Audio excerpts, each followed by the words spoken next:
Well, it's about 2:30 in the afternoon on Saturday. Last night, he came in just like I hoped he would. He came over the ridge and down that trail and right up to the hunting seat I had left at my evening stand. And he sniffed at the back of that hunting seat, wondering where I was. He was hunting me. So then he continued down that trail and into that bowl where the intersection is with the other two game trails. And that's where I shot him. At about 6:10 last night.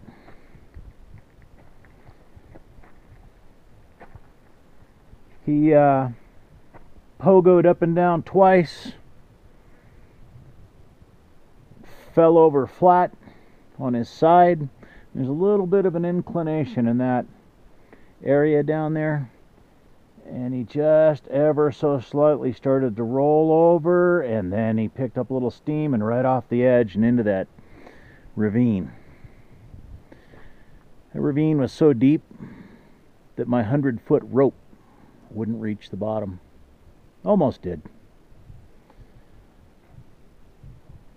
It took me 12 hours, and I had to use pulleys to get him out of there, pulling him up from tree to tree. Finally, about sunrise this morning, I had him out of there, and that's where I skinned him and quartered him.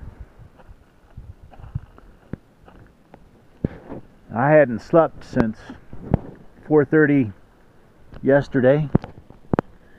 Hadn't eaten since lunch yesterday. And I ran out of water just as it was getting dark last night.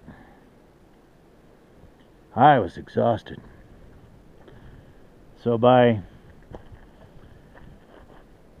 noon, I was only halfway from the edge of the ravine to the campsite.